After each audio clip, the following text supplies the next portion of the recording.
ഗസയിലെ ജബലിൽ നടന്ന സ്ഫോടനത്തിൽ 3 ഇസ്രായേലി സൈനികർ കൊല്ലപ്പെടുകയും 12 പേർക്ക് പരിക്കേറ്റ വിവരം പുറത്തു വന്നു. അതിൽ ഒരാൾ പരിക്കേറ്റതിൽ ഒരാൾ സൈനിക കമാൻഡറാണ് എന്ന റിപ്പോർട്ടുമുണ്ട്.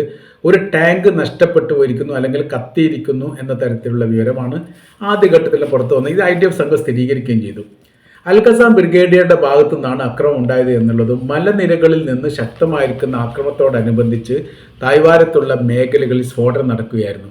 വെടിവെപ്പിലാണ് കൊല്ലപ്പെട്ടത് എന്ന റിപ്പോർട്ടും അതോടനുബന്ധിച്ച് വെടിവെപ്പല്ല സ്ഫോടനത്തിലാണ് കൊല്ലപ്പെട്ടത് എന്ന തരത്തിലുള്ള മറ്റൊരു റിപ്പോർട്ടും കാണാൻ വേണ്ടി സാധിക്കുന്നു. ഏതായിരുന്നാലും ഈ അടുത്ത കാലത്ത് 2-3 മാസത്തിനിടയിൽ 3 സൈനികർ ഒരേ സമയത്ത് കൊല്ലപ്പെട്ടു എന്നുള്ള വിവരവും അത് IDF സംഘം സ്ഥിരീകരിക്കുന്നതും ആദ്യമായിട്ടാണ്. ഈ മേഖല കേന്ദ്രീകരിച്ചുകൊണ്ട് 75-85% മേഖല ഇസ്രായേലിൻ്റെ കൈവശത്തിലാണ് എന്ന് അവർ അവകാശപ്പെട്ടിട്ടുണ്ടെങ്കിലും നിലവിലെ സ്ഥിതി അങ്ങനെയൊന്നുമല്ല.